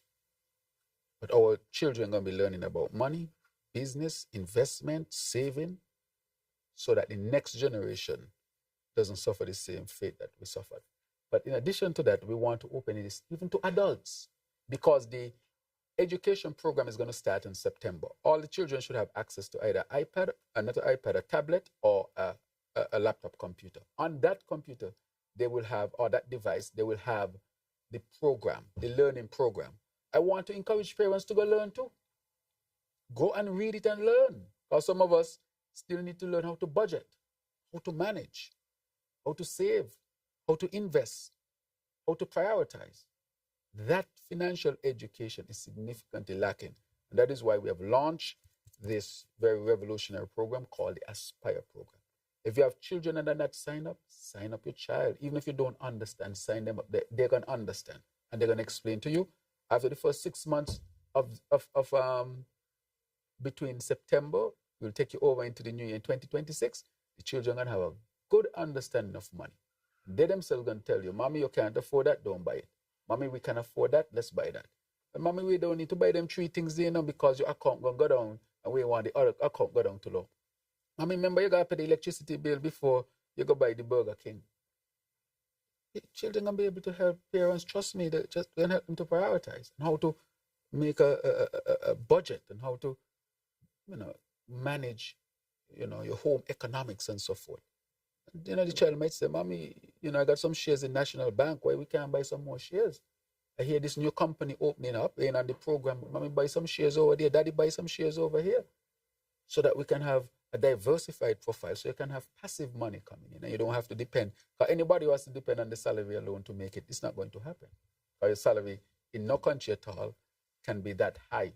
It can help you to maintain a fairly okay. But if you want to go to the next level, you have to understand money, how to invest. And understanding investments and so forth can get you to the next level. So that when you're sleeping, your money making money. Your investment making money. So you're making money when you're working and you're making money when you're sleeping. And so it is important, Carla. We want to shift We want a cultural shift in terms of how you deal with money, so that our new generation, come September, they will have the Aspire account, so they can watch the account grow. As one of the little persons say, they want to watch the account grow as they deposit money and more money, so that in a sense, as they become adults, they can have a foundation in understanding money, but they can also have some money. And apart from that, they can have the shares and bonds and so forth that they can keep for the rest of their lives if they so wish. So we're going to start some new companies in St. Kitts and Nevis to give the opportunity for them to have access to more shares so they can diversify their portfolio only in St. Kitts and Nevis. And so we want to make sure that that happens. Mr. Prime Minister, I want to touch on CBI for just a minute. Prime Minister of St. Vincent and the Grenadines, Ralph Gonsalves, made comments in April about the CBI programs and how their functionings can impact democratic systems. He also spoke about visa restrictions, etc. Have you heard the comments? I know Prime Minister Brown in Antigua responded to him. If you've heard the comments, what is your response? And I know you spoke about your commitment to Nevis. I think there are a lot of grievances amongst the Nevisian public. Do you have any plans? You said there are a lot of grievances. What data do you have? What are these grievances? Well, it's more on unfinished projects, stuff okay. like that. Okay, yeah, more gotcha. like those. Mm-hmm. Okay. I think, yes. they speak a lot about. Okay. So, understand. Do you have any arrangements planned to go to Nevis to even have a town hall meeting to hear them out more directly? Right. Very good question about me going to Nevis. We have the office of, I was just in Nevis for a few days and I enjoyed being over there. With respect to the direct communication, I'm in communication always with the Nevis Island Administration. As the Prime Minister, though, you're asking, there's an office over there and I intend to have that direct interaction with them as the Prime Minister of St. Kitts and Nevis. Yeah, to the people. I would say, however, that the Nevis Island Administration has been working very well with the federal government in terms of addressing the issues of Nevis. So I think that is a good foundation to have a good working relationship with the Nevis Island Administration, irrespective of who is leading the administration. It's important that St. Kitts, the federal government and the island administration always have a good relationship. But a direct interaction that you speak about, yes, that is definitely on my radar. With respect to Prime Minister Gonsalves, I have not really paid attention to what he has said, but I have said from our perspective with the CBI is that from our perspective, the CBI is a very insecure type of industry to some extent because it can be hit by so many different things. It has been good to us in the overall, in the sense that it has helped us to advance a number of critical things here in St. Kitts and Nevis. So CBI has its place, it has its role, and I will do everything to preserve it. But while I'm doing everything to preserve it, I have to also be mindful of something my grandmother told me. God bless her soul. Don't put all your eggs in one basket. So we have to diversify the economy and become more, of course, sustainable, more resilient. So I have not paid attention to what he has said, but expect to say that St. Kitts and Nevis' position is that we'll do everything to preserve the CBI because the CBI has its place in our national development. However, we will continue to diversify our economy to be more resilient because we saw we got a hit with the CBI and we saw what I reported in the budget, that it affected us. And it is getting better since we change all the laws and make it much stronger, but it is still a very risky type of sector. But so that is why we want to go into energy, expand agriculture, improve tourism, improve our infrastructure to attract industries and so forth, employ technology to be more efficient with what we do so that we don't have wastage. And that is why we are investing in large-scale agriculture, such as the large 110-acre land that we're going to develop in Keon, which will also grow peppers for the Tabasco program. The fishing, as you know, we have expanded that, the greenhouses that we are expanding and so forth. Tourism, more flights, and we are seeking to get more, of course, ships and so in, expanding that sector. So agriculture, energy, geothermal, renewable energy, infrastructure, water, electricity, internet, all these things that we are doing. And we'll become next year, we are shifting to an e-government. We want to be the first in the Caribbean. We are on track to do it with our e-ID that is being developed with us and Taiwan. And I have just engaged the Tony Blair Institute. As you know, Tony Blair, former Prime Minister of Great Britain, came to see me, invited him here. And his institute is presently here working with us for the transformation, the e-government transformation. We are also employing the largest, Cybernetica. Cybernetica is the company from Estonia that helped them to transform to an e-government. They're here consulting with us. So we want to become an e-government so that we can become more efficient, of course, and financial services. And, so we want a lot of things to be working together. CBI, tourism, agriculture, energy transition, financial services, many things in working together, and even health tourism, as we're going to build our new hospital and so forth, so that people can come into St. Kitts for medical care. So we are looking at all these different areas so that St. Kitts and Nevis is not standing on one leg like what we are doing presently. And we are trying quickly to get away from that. We want to be standing on 5 legs. So if one leg gets hit, the next 4 will keep us up until the next one get better. And when 4 up, give a chance for the next one to get better, because pressure off of it allows it to heal. You know that? If you get a broken foot, you're gone on the next foot, but at least you got a next foot to help you, to give the foot that need healing rest. Basic concepts, but they apply across the board, right? So that is why we want to diversify the economy. If you have 5 legs standing on, that would be so beautiful. That we, so that we don't become so vulnerable. So that is why we are fighting for a diversified economy. So yes, I would say from our CBI standpoint, we continue. Let me just update that we're now putting in place the regional regulatory body, where we have input from the international partners. A meeting was recently held with the AGs, and our AG, Honorable Garth Wilting, went to that meeting. We intend, as all CBI countries, to implement that regulatory body, so that regulatory body would regulate all of our countries, so that all this nonsense that people come in with would be eliminated, and all these extortionists and economic mercenaries, that we keep them out of our country. And I'm just waiting for that nasty video. I can't mention it enough from MSR, because I'm not going to accept it, that our country should reject it.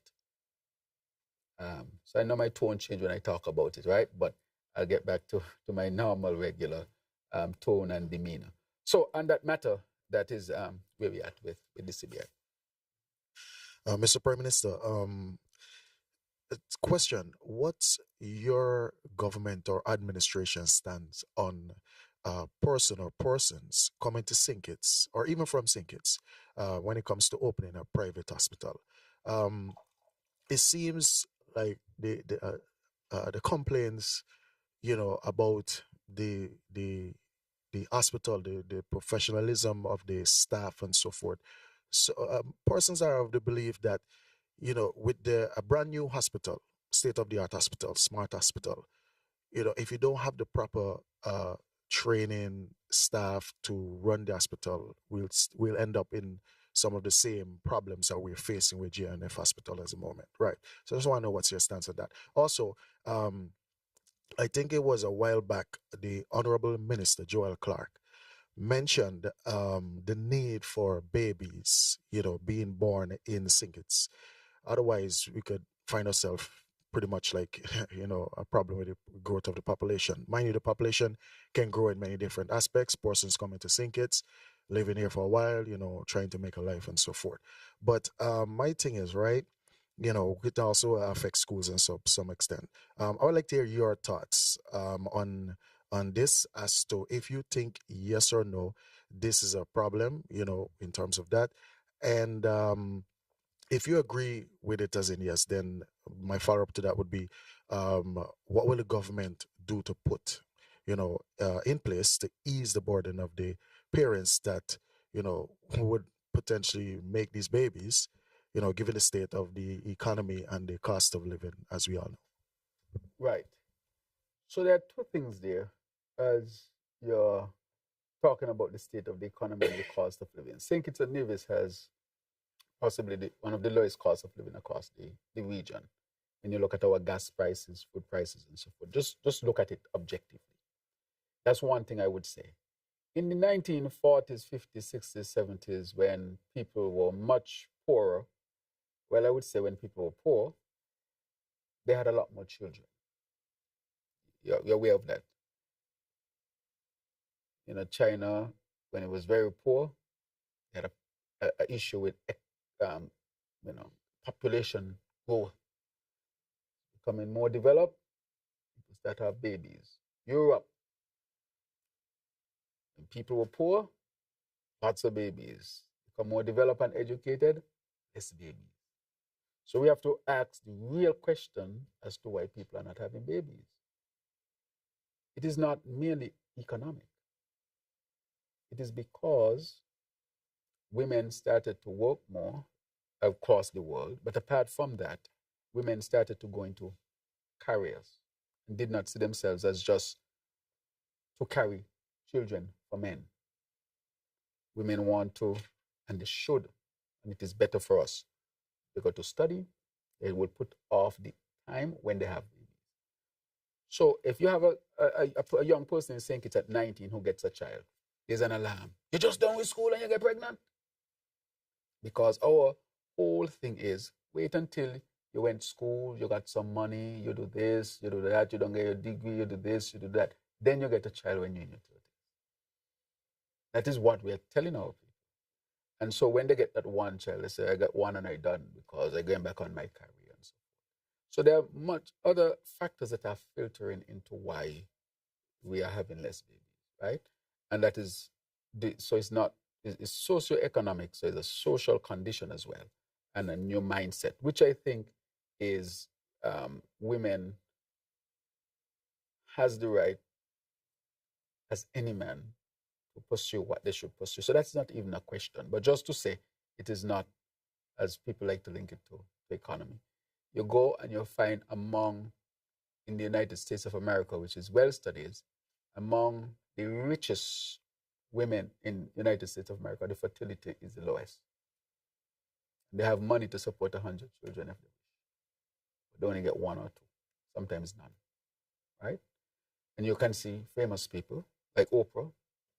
She could support, I would say, a couple 100,000 children, but she has none, right? Because she was pursuing her career, right? So it's not always linked to the economic possibility, and a lot of studies have shown that that is not sometimes the major factor, right? But the question remains, what are we going to do to get people to get more babies? I hope you have a couple, and you're adding to the population. But I would say that it is going to be a problem if we don't grow our population, either by migration or by birth. We are seeing for the first time that births are at the lowest rate, so it has been dropping over time. And to keep up, we're going to need, of course, more. So we need to look at comprehensive policies of how we can encourage persons to have more children. I think something for women is that, let's say you have a woman and you tell her you get pregnant, but you have 3 months. It's not easy on a woman. If you say, okay, if you have a year home, full economic support, then they might consider, I can have more babies because they're going to be home for a full year without headaches of, where the money going to come from and so forth. So sometimes those type of policies can help. So we are seeking to see, how those policies can help to stimulate more pregnancies and more births. So that is something to work on. With respect to the hospital, I want to take us back to where we were. We know where we are coming from. Remember, we had ambulance without oxygen at times. Remember, we had a leak in hospital. I just want to remind us of those things so that we know where we are taking from. There are complaints, and I understand that, and and those help us to understand how people feel and think and to address issues. The JNF has transformed significantly. It is that people are more open to express how they feel. Some tell the truth, some don't, but they express how they feel. For example, recently somebody was in the hospital and claimed that they can't get care. When the director of health institution came on, he said the person had 3.5 hours of surgery, and people did not recognize that, right? And so in a sense, we have done a lot. Let me go through some of the things that we have done because I suspected this. to let you know that we are not waiting for a new hospital to implement our things. General Hospital, JNF, CT scan. You know, we have the latest CT scan at JNF right now that is functioning. It is there, and it is cheaper than when there was a private CT scan at the hospital. The MRI is almost completed. That has taken us some time again. Proper planning sometimes takes time, but it is progressing well. So we're going to have MRI for the first time at JNF Hospital. When you went to the hospital, when last you've been there? I don't know. Have you gone to see the entrance of the hospital? Who has been there recently? You have been there recently? You've seen the lobby? Total transformation. That we have done. We have air-conditioned system and medical ward and surgical ward. You're aware of that? I don't know if you're aware. If you go to the wards, they're air-conditioned system. They never had that before. And we're now going to put on pediatric and maternity ward. We are now on a pathway to accreditation, as I mentioned before, and to bring forward the national strategic plan, which we are putting in place. We also invested heavily with the Taiwanese to stop the leaking of the roof, even though there are people going around trying to mislead the country. I have been speaking about the leaking roof, and we have stopped that. We have joined with the Taiwanese to help to transform the psychiatric area, so we don't leave our patients who have mental challenges behind as well. And so we have also brought in the most specialists ever at JNF. Do you know it's easier to see a specialist here in St. Kitts and Nevis than the US or Canada? If you have a neurological problem, you can see the neurologist in 4 or 5 days. If you have a stroke, seizures, or headache. If you have a diabetic problem, you can see the endocrinologist who deals with that. We have a urologist. We have nephrologists, nephrologists. We have endocrinologists, anesthesiologists. We have general surgeon. We have endoscopic procedures, which we brought along with Social Security. So we can do upper airway, pass the camera down your throat, and pass it up to the anal area to look into your colon. We bought new anesthesiology machines. Those are what when you go to sleep. That we bought those as well. And so we invested in the new drug cabinet as well. So, you know, we also have more dialysis machines as well. So in a sense, we have invested millions of dollars presently. If you go to the back of the hospital, we are transforming the back of the hospital. We brought in new washing machines. We refurbished the kitchen. Go and see the kitchen, looks nice. Go and see the new bed stands we put in and so forth. So we understand that there are concerns still, but we continue to build. But if somebody were to objectively look at the hospital now, how we met it and where it is now, they have to objectively say that there is significant improvement, though we need more improvement. So I'm not shying away. I like to deal with things head on. If there's an issue up there, I'm going to deal with it head on. I'm not hiding behind anybody. If there's a CBI problem, head on. If there's a crime problem, head on. If there's a health problem, head on. If there's a water problem, head on. That's why the people voted. Not for me to be hiding behind anything or anybody. They have to be dealt with head on. And so all these things, I want to tell you two developments apart from the nursing that we're going to do. We have now in the final stages of contracting an ER specialist. St. Kitts and Nevis has never had a doctor who specializes in ER medicine. Never. And we'll have the first ER specialist come the 18th of June, 2025, next month. And the ER specialist will be on contract to be on ground every 2 weeks. The ER specialist from the United States, specifically, who will be in. That ER specialist is going to we train our ER doctors. They're also going to be working directly in to make sure we have our protocols and so forth. So you're going to see a further transformation of the ER. Right now, we have the shortest wait time in the whole region at that general hospital. Sometimes people go there and say, waiting, oh, trust me, we want you not to wait at all. But there's always going to be some level of wait. But please note, it is shorter than Canada, and it's shorter than the US and shorter than the rest of the Caribbean. I just want to put those things in perspective to understand where we are. So we are going to bring in an ER specialist. We have an accreditation specialist who is now working to get us to an accredited hospital. And so we think that an ER specialist, accreditation specialist, And we are now going to implement the electronic health record system. We have done all the groundwork and all the planning. So that is coming. When we finish with health and we continue to work it out, it's going to be a real nice thing. Hospital, Right. if somebody want to open a private hospital. Right. So let me say one more thing. You asked about with respect to the customer service. We have now put a customer service team in place, and we have somebody who we have hired to deal strictly with customer service. So you're going to now see a help desk in the open area where you can go to and ask, how do I get here? How do I get here? I have a concern. Not only that, the leadership of the hospital, of the health sector, led by the PS Martin, they do leadership rounds daily to hear the concerns of patients, hear the concerns of nurses and workers to address them in real time. So every day they do rounds in the hospital. So just wanted to know that we are addressing that. We have also, in the final stage of contracting, Jenkins Leadership Corps for them to come to the hospital and implement customer service training. That will be ongoing. So customer service training will be a hallmark. So we're going to launch that, I think, in the next week or two. So by the end of this month, we'll have the ER specialist, the accreditation specialist, the customer service program, and so forth, because we are not waiting for a new hospital.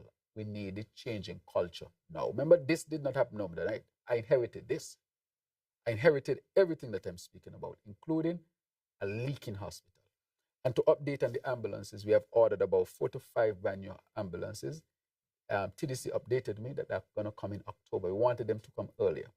But Toyota has indicated that because of the supply chain issues, that they had to, the delay is part of all this issue with supply chain matters.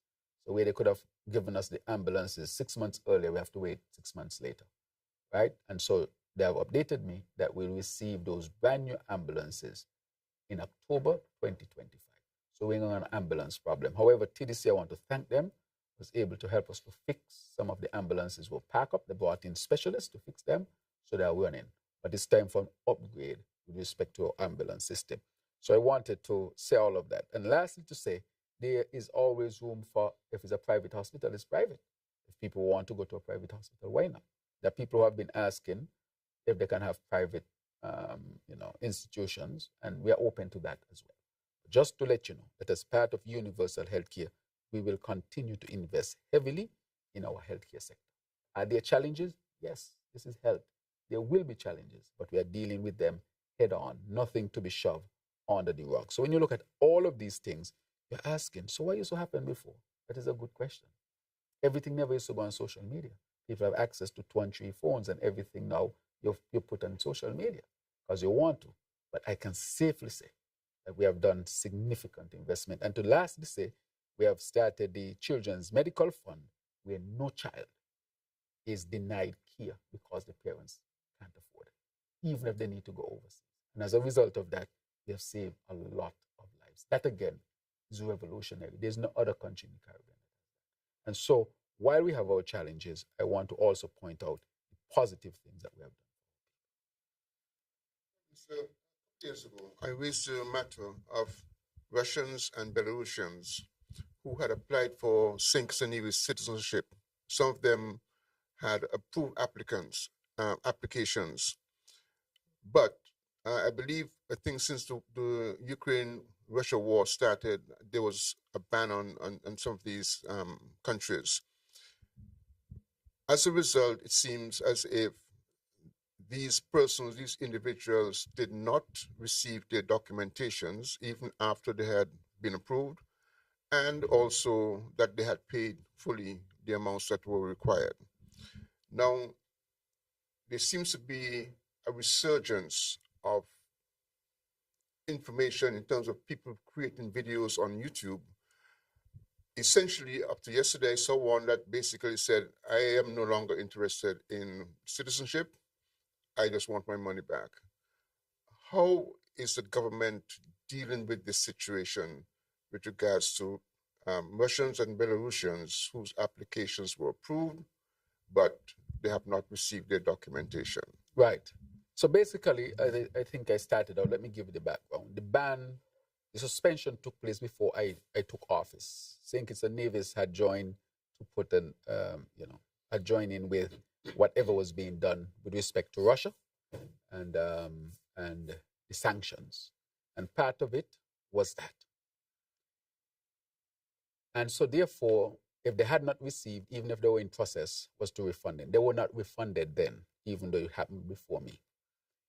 The matter that we encountered, or the unit, because it was under my ministry first, is now independent, was that because of the sanctions, you couldn't get back to a Russian bank. Clear? Couldn't get back because of the sanctions. The money is there and it is safe. We have started the process, and a number of them have received the money. All they have to do is provide a bank account where the corresponding banking allows, or if they can come into St. Kitts because they're not banned from St. Kitts, and they can collect the money right here in St. Kitts and Nevis. So there's no issue with that. I see some fake video going around, and I think that that has to be clarified. Again, I'm telling you, there are those who want to be in a space where these people are acting like economic mercenaries to damage St. Kitts and Nevis. Because all the talk they talk is just talk. Because again, I will simply say that St. Kitts and Nevis continue to comply. We'll continue to make sure that we protect the international security. And the unit is going to put out a press release just to inform the public that this is actually being addressed and there is no real issue. You can call into the unit, provide your bank account number to receive your money, because that money did not enter into, we did not accept that money into our consolidated funds. And they can receive their money. If the banking does not, because of the sanctions, they can't get it, they're allowed to come into St. Kitts and Nevis and get it. Or if they have another account where it allows, that they can get their money. So that is going on. So there's no issue with Russians or Belarusians not getting back their money. So there is communication. There is communication with the applicants then. Correct. Okay. Clearly. In regards now to the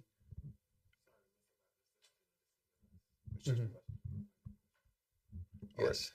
in regards to the jail project, I remember some time ago you indicated that you had been in contact with about 150, 200, I can't remember the exact number, applicants who were requested to pay in full, or the differences that were required in order to get their citizenship. Were they the only persons out of the thousands of applications that you received, or were there more, or was that the start? Right. And so, and the other part of in relation to that then is that project still continuing? And if so, how can we ensure that we get the monies that we need from those persons who had already been approved? Right. So let me say again, this project was approved under the previous administration, right? This is something that I inherited. All the matters are where I said to the country from the beginning, this will be the toughest thing that I have to deal with, or the administration will have to deal with. We, based on our laws, if we find anybody who would have broken our laws at any given time, we are going to take action. So it does not only apply to these 185 applicants, anybody at all. We have suspended and taken away citizenship from others who are not within this 185. But let's say part of it, you break the law after, because we have what you call continued due diligence. We discover, because you get your citizenship does not mean that your due diligence stops. If you break the law after, you would have gotten your citizenship, and part of the agreement is that you remain in good standing, you can use your citizenship. We took away citizenship, we were taken to court, and we won the case. And I would ask the AG to update. The AG put out the information, but I think people didn't capture that we have set the precedent that even after receiving citizenship, if you break the law, you can lose your citizenship, and we won the case. It was a significant win, and it happened even before these 185 applicants came on board. And so I think we should provide that information, so in your writing, you can establish that St. Kitts and Nevis has rescinded the citizenship of those who, even after receiving their citizenship, violated the agreement, which is to remain in good standing. So I want to say that we have done things beyond this 185. So we continue our continued due diligence.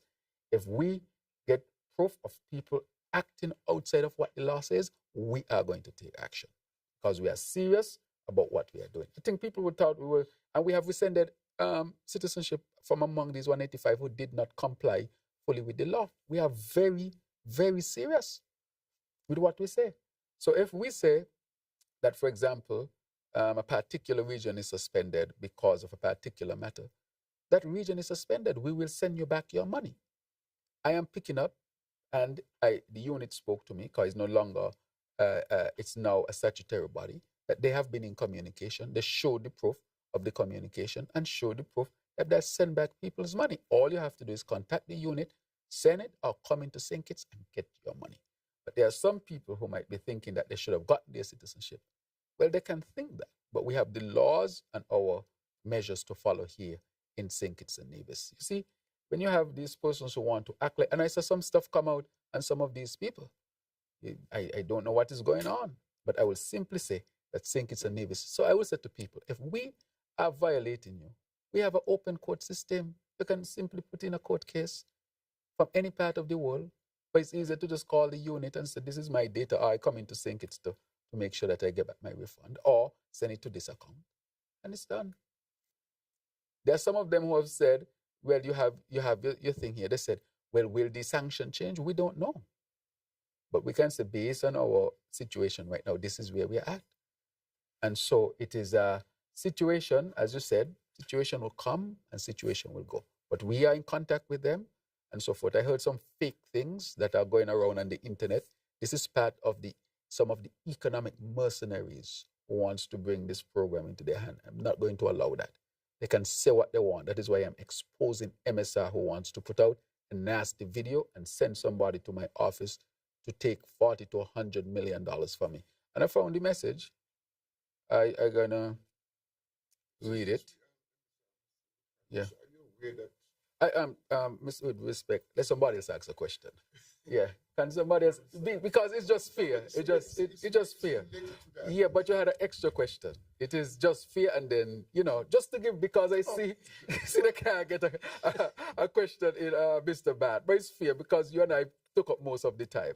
Okay, right. Well, this is my final question. Yes. We are just a few weeks away from the official start of the Atlantic hurricane season. Yeah.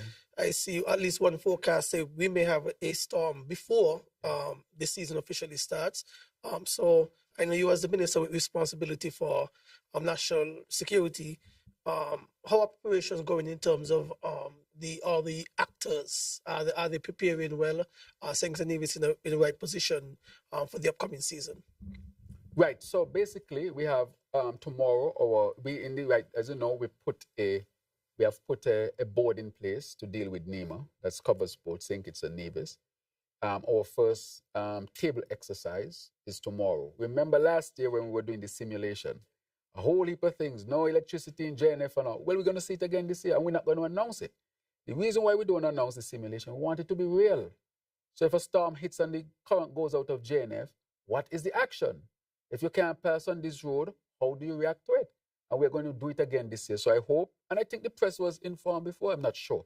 But hopefully we can inform the press so that the press keeps it a secret. But we don't want people to know, not even some of the workers in the hospital, we want to know why. We want to know how, we're going to make sure nobody's life is in danger. So nobody was in the ICU. Nobody was on life-saving machine. So we made sure of that. And then when we take off the electricity, how the hospital is going to function. How your generator respond, because the generator is not used much. How does it respond? If it is dark, where are your lights, where are your flashes, where are this, where are your backup batteries?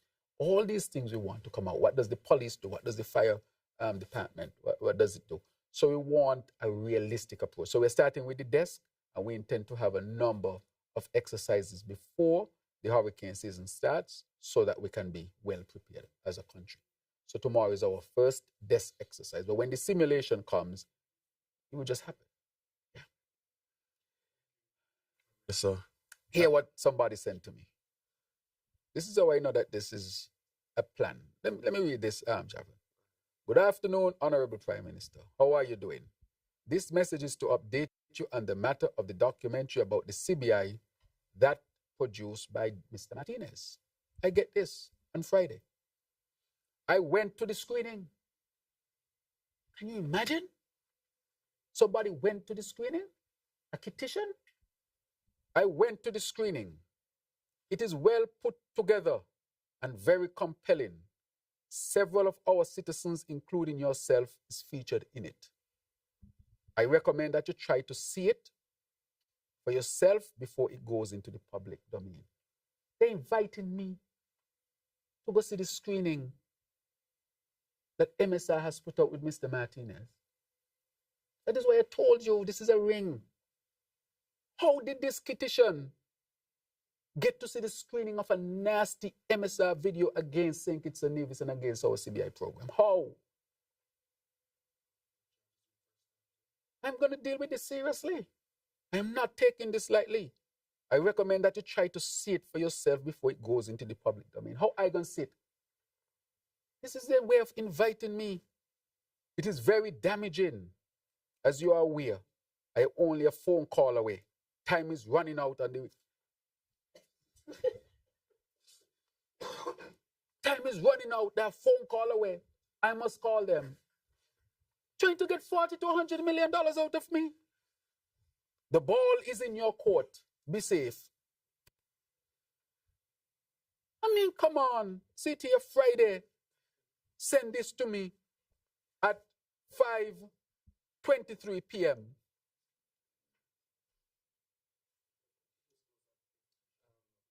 Yes, I just read it. Yes, he asking about the name. It's about this. I have it right here. It is very, hear them. It is very damaging as you're aware. I am only a phone call away. Time is running out on the release. The ball is in your court. What is this telling me? No more question. I think we had enough. Mr. Bat, I gave you more than enough. I think I give you all a lot, but I just want to wrap up with this. I mean, look at this. Look at this. I didn't even get to read the last part until now, because once I see the first part, I kind of brush it off. It is very damaging, as you are aware. I am only a phone call away. Time is running out on the release. The ball is in your court. How else can that be interpreted except somebody is trying to pull me to the table to extort me? To say it is damaging, what are you going to do for this not to be released? So they have not stopped. These mercenaries have not stopped.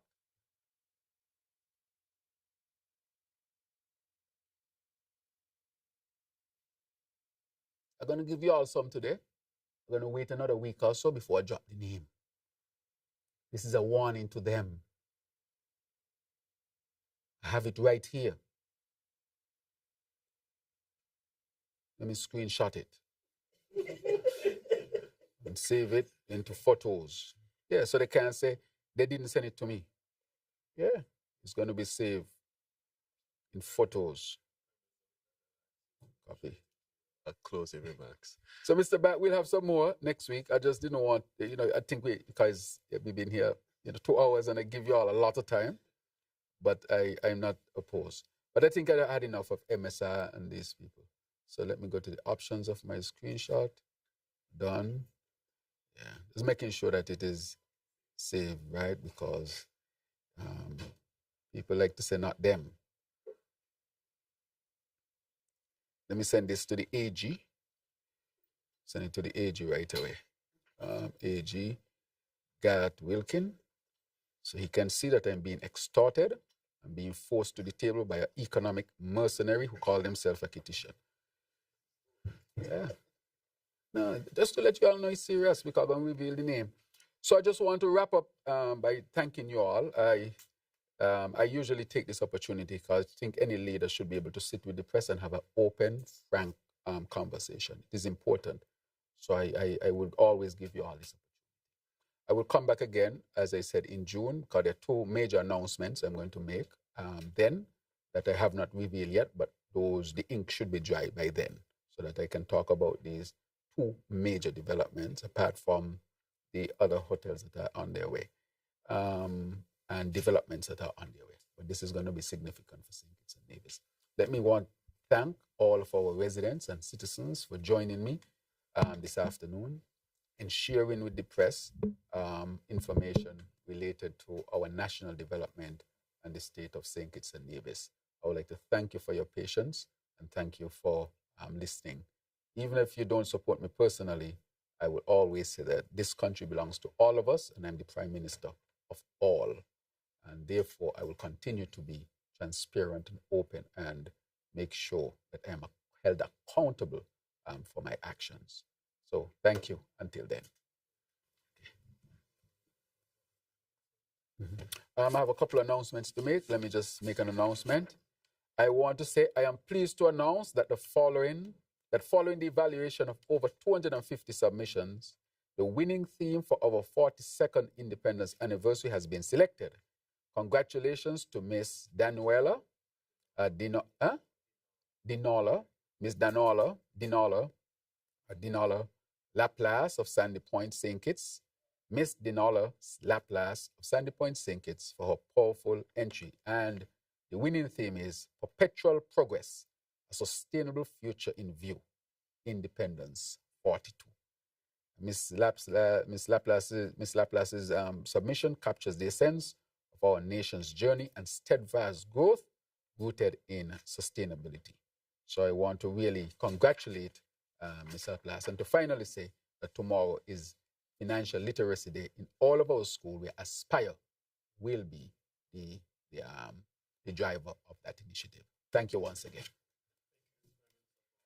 The time to engage the media in efforts to ensure that their questions or concerns are addressed as they continue to ensure that the people of St. Nevis are educated, updated, and made aware of what is happening in St. Nevis.